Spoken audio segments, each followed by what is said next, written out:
তৃণমূলের দায়িত্বশীল ভাইদের নিয়ে ঢাকা অঞ্চল টিমের সম্মানিত সদস্যবৃন্দ সদস্য এখানে উপস্থিত রয়েছেন, এই জেলারই কর্মপরিষদ নেতৃবৃন্দ এবং আমার সামনে উপস্থিত সহকর্মীবৃন্দ। আশা করছি আল্লাহ রাব্বুল আলামিন আপনাদের সকলকে সুস্থ এবং প্রেম দিয়ে পরিপূর্ণ করে রেখেছে। নেই চিহ্নিত মনে হয় যেন থাকবে না। আমাদের সন্তানদের লেখাপড়া যুগের মুখে ইতিমধ্যে ভাবা হচ্ছে সন্তানদেরকে স্কুল থেকে 3 দিনের জন্য গড়ে বসিয়ে তাদেরকে শিক্ষা দেওয়া হবে। 4র্থ শ্রেণীর একজন ছাত্র তার অভিপ্রায় ব্যক্ত করতে গিয়ে বলেছে, দেশ যারা চালাচ্ছেন তারা কি কিছুটাও বুদ্ধিশুদ্ধি রাখেন না? একটা ক্লাসে যদি 50 জন ছাত্রের সংকুলান হয়, সেখানে মাথার উপরে ফ্যান ঘুরবে ম্যাক্সিমাম 5টা অথবা তার চেয়েও কম, লাইট জ্বলবে 3টা বা 4টা। কিন্তু যদি ঘরে বসে অনলাইনে শিক্ষা দিতে হয়, তাইলে প্রত্যেকটি ছাত্রের মাথার উপরে একটা ফ্যান ঘুরানো লাগবে। যেখানে 5টাতে চলে সেখানে 50টা, কমপক্ষে একটা করে বাতি জানালো লাগবে। যেখানে 3টাতে চলে সেখানেও 50টা। এরপরের মুসিবত সে বলেছে যে এমনিই শিশুরা ডিভাইসে আসক্ত হয়ে পড়েছে, এখন যদি আবার স্কুল থেকে বিরত রেখে তাদের হাতে এই ডিভাইস দেওয়া দেওয়া হয়, তাহলে তাদের মেধার মৃত্যু ঘটবে। শুধু কি তাই, একটা শিশু যখন স্কুলে যায় সে একটা সঙ্গ পায়, অ্যাসোসিয়েশন পায়। কিন্তু সেই শিশুটা যদি ঘরে বসে থাকে, তাকে যদি বলা হয় ঘরে বসে ক্লাস করো, শিশুরা হচ্ছে চপলা চঞ্চল। ক্লাসরুমে ঢুকে একটা মাত্র বা 2টা দরজা, শিক্ষক খেয়াল রাখেন কে নড়াচড়া করে আর কে মনোনিবেশ করে। কিন্তু সে যখন স্বাধীন থাকবে তারে দেখবে কে?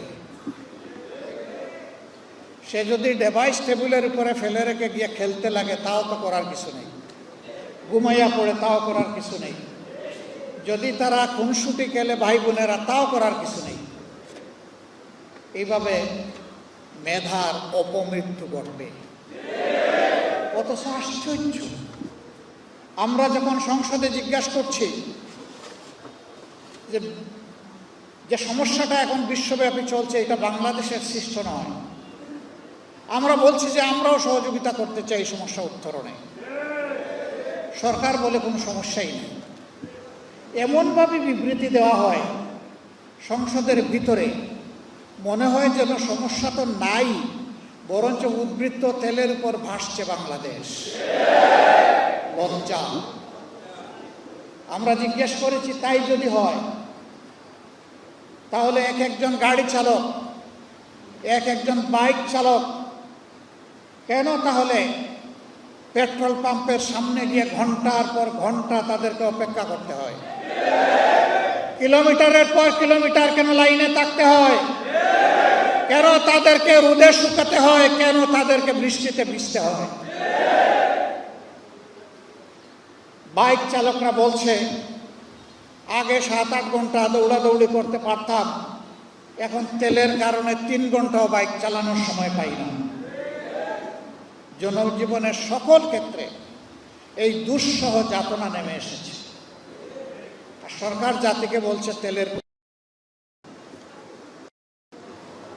এটা অবশ্য ঠিক, তেলের অভাব কার জন্য নাই এটা বলে নাই।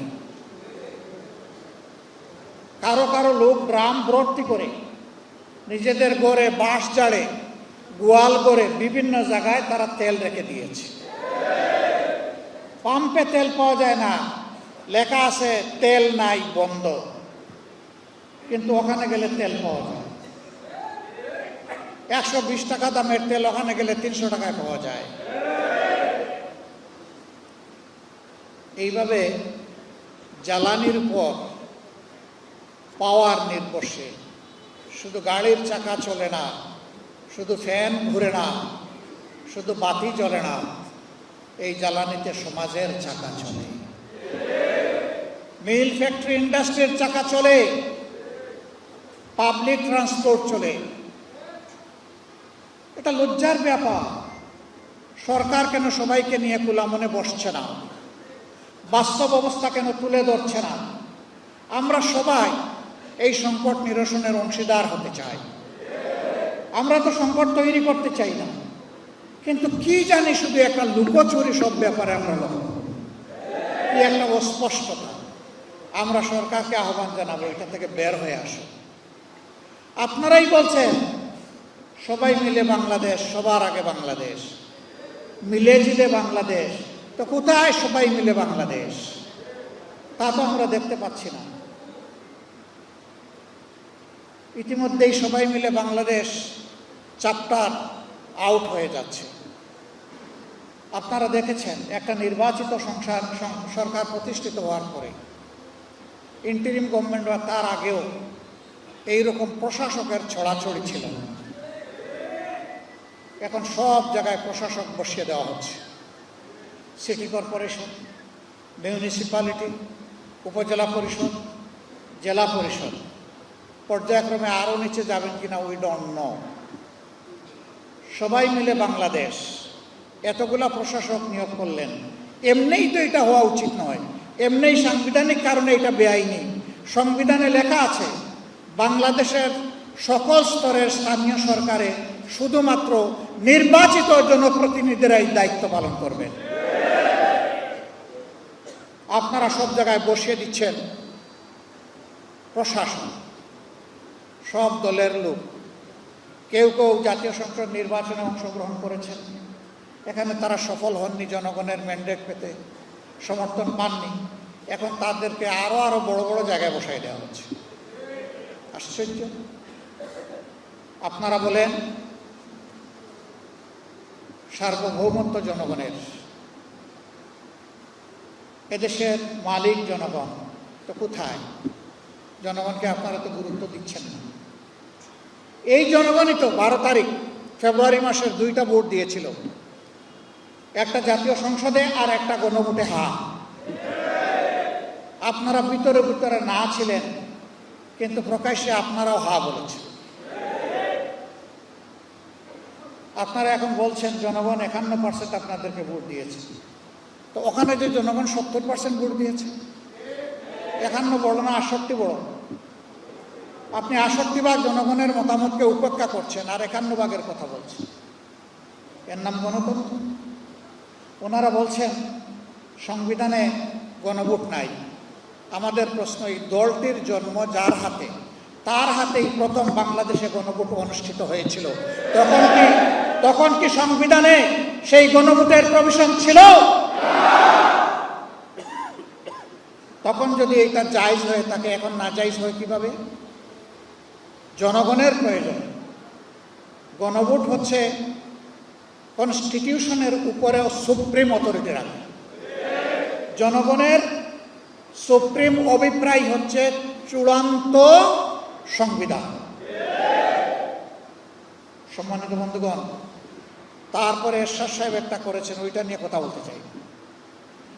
এরপরে করেছেন বেগম খালেদা জিয়া। তো সেই 3টা গণভোট বাংলাদেশে তার ফল বাস্তবায়িত হয়েছে। 4র্থ গণভোট, যেখানে এসে বিভিন্ন দল ছিল, মত ছিল, সবাই মিলে একমত। শুধু তাই না, সবার আগে বিএনপির প্রতিনিধি বলেছেন সংস্কারের প্রস্তাবগুলো আইনগতভাবে বাস্তবায়ন করতে হলে গণভোটের প্রস্তাব দিচ্ছি। প্রস্তাব দিলেন গণভোটের। আমরা ইলেকশনের দিন পর্যন্ত সবাই এক ছিলাম। এরপরে যখন দেখলেন যে আপনারা যেভাবেই হোক, যে মেকানিজমেই হোক, আপনারা 2/3 বেশি হয়ে গেছেন, তখন রাতারাতি আপনাদের মত বদলে গেল। আমরা তো আমাদের জায়গায় আছি। জাতিকে বলেছিলাম আপনারা প্রতিনিধিত্বের জন্য আমাদেরকে একটা ভোট দিবেন আমাদের প্রতি, আর রাষ্ট্র মেরামতের জন্য, নতুন একটি প্রত্যাশার বাংলাদেশ গড়ে তোলার জন্য আপনারা গণভোটে হা দেবেন। জনগণ দিয়েছে, তারা এখন মানবেন না। এখন তারা সংবিধান সংশোধন করবেন। সাংবাদিক বন্ধুরা জিজ্ঞেস করে সংশোধন আর সংস্কারে তফাৎ কি? একটা হচ্ছে পুরানা জামা ছিঁড়ে গেছে, ওইটাকে কেটে জোড়া দিয়ে পরানো। আরেকটা হচ্ছে গায়ের জামার 3টা অংশ, ছিঁড়া অংশটা পুরা ফেলে দিয়ে সেখানে নতুন জামা পরানো। আমরা ওই কাটা ছেঁড়া জামা আর জাতির গায়ে পরাতে চাই না। এই সংবিধান 17 বার 16 বার সংশোধন হয়েছে। এত সংশোধনের পথে ফ্যাসিবাদ আসলো কিভাবে? সংবিধানের যে ধারাগুলার কারণে ফ্যাসিবাদ জন্ম নেয়, আমরা ওই ধারাগুলাই সংবিধান থেকে আমরা নির্বাসনে পাঠায় সংস্কার করতে চাই। সরকারি দল বলছেন তারা সংস্কার মানবেন না, তারা সংশোধন করবেন। আমরা তাদেরকে অনুরোধ করব, যদি গণতন্ত্রে আমরা সবাই বিশ্বাসী হই, আসুন গণভোটে আমরা সবাই এক হয়ে যাই। হ্যাঁ, সংকট আপনারা তৈরি করেছেন, এর নিরসন হওয়ার কথা ছিল 15 মার্চের ভিতরে। আপনারা আপনাদের দায়িত্ব পালন করেন না, এই জন্য এই সংকট তৈরি হয়েছে। আমরা 2টা শপথ নিয়েছি, আপনারা একটা নিয়েছেন। আপনাদের দায়িত্ব ছিল সংস্কার পরিষদের সভা আহ্বান করার জন্য দায়িত্বশীল ব্যক্তিকে লিখিত অনুরোধ জানানো। আপনারা শুধু অনুরোধ করেছেন জাতীয় সংসদ অধিবেশনের জন্য, সংস্কার পরিষদের জন্য করেন নাই। আপনারা আপনাদের দায়িত্ব পালনে ব্যর্থ হয়েছেন এবং জনগণের সাথে দেওয়া কথা আপনারা লঙ্ঘন করেছেন। আমরা আমাদের জায়গায় রয়ে গেছি। আমরা সরকারি দলকে বলবো, এখনো সময় হাতছাড়া হয়ে যায়নি। আমরা চেয়েছিলাম সংসদের ভিতরে সমাধান হোক, আপনারা সুযোগ গ্রহণ করেননি। আমাদেরকে ঠেলে জনগণের এই রায় বাস্তবায়ন করার জন্য জনগণের কাছে আপনারা আমাদেরকে আসতে বাধ্য করেছেন। যেই জনগণ খালি হাতে সশস্ত্র দুর্বৃত্তদেরকে মোকাবেলা করে 5 আগস্ট পরিবর্তন এনেছিল, সেই জনগণের মৃত্যু হয় না। এই জনগণ এখনো জীবিত, এখনো জাগ্রত। বিশেষ করে আমাদের যুব সমাজ, যাদের নেতৃত্বে শেষমেশ ফ্যাসিস্টরা পালাতে বাধ্য হয়েছে, আমরা তাদেরকে বলবো, তোমরা তোমাদের বিপ্লবের যে খালি হাতের হাতিয়ার, অর্থাৎ দেশপ্রেম এবং ইমানের হাতিয়ার, সেটাকে আবার শানিত করো। যেমন আগে নেমেছি, এখনো আবার নামবো এবং ইনশাআল্লাহ জনগণের এই দাবি আমরা আদায় করে ছাড়বো ইনশাআল্লাহ।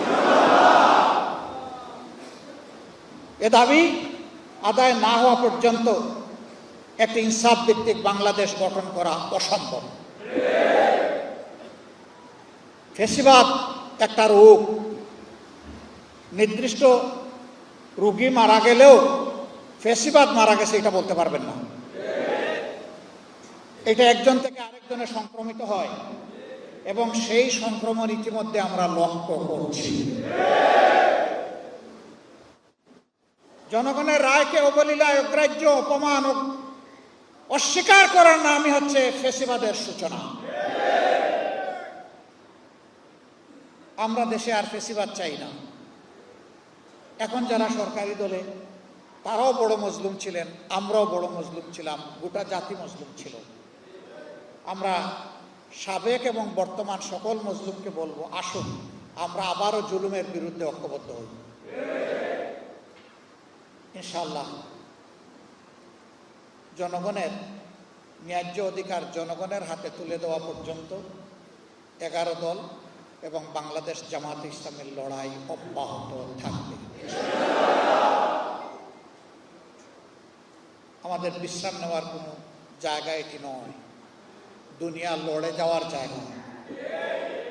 আমরা নেব, আল্লাহ তাআলার জিম্মায় নেব ইনশাআল্লাহ। সংসদে টিকিট বিক্রি একটা কথা উঠেছে। আমার একটা টিকিট বড় প্রয়োজন। আপনাদের কারো কাছে আছে না জান্নাতের টিকিট? নাই। আচ্ছা, পাবলিকের কাছে পাইলাম না। সাংবাদিক বন্ধুগণ, আপনাদের কাছে কি জান্নাতের কোনো টিকিট আছে? আপনাদের কাছেও নাই, এখানেও পাওয়া গেল না। এবার সংসদে যারা বলেছেন তাদের কাছে আমরা টিকিট চাই, যে ওই টিকিট, একটা টিকিট হলেও আমাদেরকে দেয়। দেখি এই টিকিটটা কে ইস্যু করলো, আমরা একটু দেখতে চাই। হ্যাঁ, কাউকে বোকা ভাবার কোনো কারণ নেই। আমি শুধু জ্ঞানী, আমি শুধু চালাক, আর বাকি সমস্ত লোক গবে, এটা যেন কেউ চিন্তা না করে। যার যার জায়গায় সবাই 3.5 হাত একেবারে কাটায় কাটায়। এখন মিডিয়ায় ভাসছে কারা কারা জান্নাতের টিকিট বিক্রি করেছে। সংসদে দেখেছেন, আমরা বলেছি এই সংবিধানের সংস্কার চাই, কখনো বলিনি যে এই সংবিধানকে ছুঁড়ে ফেলে দিতে চাই, আমরা কখনো বলিনি। কিন্তু আমাদের নামে মিথ্যা অভিযোগ দেওয়া হলো, আমরা নাকি বলেছি। হ্যাঁ, সব ফায়ার আপনি যাকে টার্গেট করেছেন তার বুকে নাও পড়তে পারে, অনেক সময় ব্যাকফায়ার করে। এটি ব্যাকফায়ার করেছে, করে নাই? আমি সম্মান রেখে বলতে চাই, এই সংবিধানের দোহাই দিয়ে যে অপশাসন, যে দুঃশাসন, যে ফ্যাসিবাদ কায়েম হয়েছিল, এর বিরুদ্ধে ফুঁসে উঠতে গিয়ে সর্বপ্রথম বিএনপি নেতা, সিনিয়র নেতা, তিনি ছিলেন স্থায়ী কমিটির সদস্য, সাবেক মন্ত্রী জনাব MK আনোয়ার এই কথাটা জাতীয় প্রেস ক্লাবে বলেছিলেন। তিনি বলেছিলেন, এই সরকার, ফ্যাসিবাদী সরকার পরিবর্তন হলে এই সংবিধানকে আমরা ডাস্টবিনে ছুঁড়ে ফেলে দেব।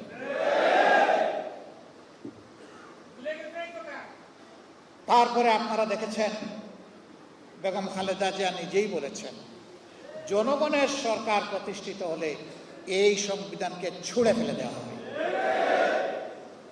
সংসদে এই কথা বলে যিনি আমাদেরকে লজ্জা দিতে চেয়েছিলেন, তিনি বুঝেন নাই জনগণ জাগ্রত এবং ব্যাকফায়ার। তিনি নিজেও কিন্তু এই কথাটা বলেছেন, আমরা তো বলিনি। এগুলা দিয়ে জনগণকে বিভ্রান্ত করা যাবে না। আমরা কথা বলি দায় এবং দরদ নিয়ে, আমরা কথা বলি দেশপ্রেম নিয়ে। আমরা দায়িত্বহীন কথা বলা পছন্দ করি না। তারপরে আমরা মানুষ, ভুল ত্রুটি আমাদের হয়ে গেলে আমরা প্রকাশ্যে ক্ষমা চাই, এটাতেও আমরা সংকুণ্ঠিত হই না। সম্মানিত বন্ধুগণ, আমি মহান আল্লাহর দরবারে তৌফিক চাই, ন্যায্যতার ভিত্তিতে, ন্যায়ের উপর, সত্যের উপর, ইমানের উপর, দেশপ্রেমের উপর, জনগণের অধিকার আদায়ের রাস্তার উপর আল্লাহ যেন আমাদেরকে অটল থাকার তৌফিক দান। আমরা আগেও অন্যায়ের সাথে কোনো কম্প্রোমাইজ করি নাই, এখনো কোনো অন্যায়ের সাথে কম্প্রোমাইজ করব না। সরকার যদি ভালো কাজের উদ্যোগ নেয়, সমর্থন দিব, সহযোগিতা করব। সরকার যদি আবারও জনগণের রায়কে খুন করতে চায়, জনগণের অধিকার হরণ করতে চায়, কেড়ে নিতে চায় এবং দুঃশাসন চালাতে চায়, অতীতে যেমন কষ্ট করে লড়াই করে গিয়েছি এবং তার একটা পরিণতি এবং ফল আমরা পেয়েছি, আগামীতেও এই লড়াই আবার নতুন করে শুরু হয়ে যাবে ইনশাআল্লাহ। আমরা ওটা চাই না। বিশ্ব পরিস্থিতি টলটলায়মান, এই সময় সবাই মিলে দেশ গড়া দরকার। সেই সদিচ্ছা নিয়ে সরকার এগিয়ে আসলে ওয়েলকাম, স্বাগতম। আমরা তার অপেক্ষায় থাকলাম। গণভোটকে অগ্রাহ্য অমান্য করার কারণে আর জ্বালানির বাজারে বিশৃঙ্খলার প্রতিবাদে আগামীকাল ইনশাআল্লাহ ঢাকায় আমাদের আন্দোলনের প্রথম কর্মসূচি বাস্তবায়ন হবে। আমাদের কর্মসূচি হবে নিয়মতান্ত্রিক, আমাদের কর্মসূচি হবে ইস্পাত কঠিন। আমরা ভায়োলেন্সে বিশ্বাস করি না, কিন্তু আমাদের বিরুদ্ধে কেউ ভায়োলেন্স করতে আসলে আমরা ইস্পাতের মতো হয়ে যাব। দেশবাসীকে আমরা আহ্বান জানাবো, যতদিন আপনারা দেখবেন যে আপনাদের জন্য, আপনাদের অধিকারের জন্য আমরা লড়াই করছি, আমাদের জন্য দোয়া করবেন, আমাদেরকে ভালোবাসবেন, আমাদেরকে সমর্থন দিবেন এবং যেহেতু দাবিগুলা জনগণের, সেই কারণে আমরা আপনাদের সাথে একাকার হয়ে, আমাদের সাথে না, আপনারাই বৃহত্তর জনগোষ্ঠী, আপনাদের সাথে একাকার হয়ে আমরা লড়াই করে দাবি আদায় করব ইনশাআল্লাহ। সাংবাদিক বন্ধুগণকে আমরা আন্তরিক ধন্যবাদ জ্ঞাপন করছি। তারা আমাদের কর্মসূচি কভার করতে এখানে এসেছেন, অনেক আগে চলে এসেছিলেন। তাদের কষ্টের জন্য আমরা সমবেদনা জ্ঞাপন করছি। তত থাকবেন, 3টা স্তম্ভ ততটা ঠিকমতো ফাংশন করবে। আর আপনারা যদি নিজের জায়গায় কোনো দুর্বল হয়ে যান, বাকি 3 স্তম্ভ দুর্বল হয়ে যাবে। ফেসিবাদ আমলে আপনারা সত্যকে সবসময় সত্য হিসাবে তুলে ধরতে পারেননি, এটা সত্য, এটাকে অস্বীকার করতে পারবেন। আমরা চাই এখন আপনারা তুলে ধরবেন। তবে হ্যাঁ, এখনও আমরা কিছু কিছু কথা শুনি যে আমরা তো চাই, কিন্তু ওই কিন্তুটার অস্তিত্ব আর দেখতে চাই না।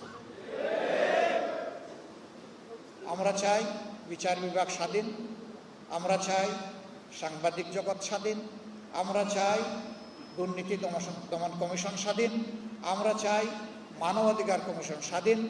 আমরা এই 4টা জায়গায় আর কোনো পরাধীনতা দেখতে চাই না। কিন্তু আমরা আশঙ্কা করছি এই 4 জায়গায় আবার পরাধীনতার মুকুট পরিয়ে দেওয়ার চেষ্টা করা হবে। এই চলমান সংসদে আপনারা জাগ্রত থাকবেন, প্রতিবাদ করবেন, আওয়াজ তুলবেন, অধিকার কেড়ে নেওয়ার বিরুদ্ধে সবাই মিলে লড়াই করবেন ইনশাআল্লাহ। সবাইকে ধন্যবাদ। আসসালামু আলাইকুম ওয়া রাহমাতুল্লাহ। শিয়া বাটার ও ভিটামিন ই সমৃদ্ধ লিলি বিউটি সোপ, তারুণ্যময় উজ্জ্বল ত্বকের জন্য।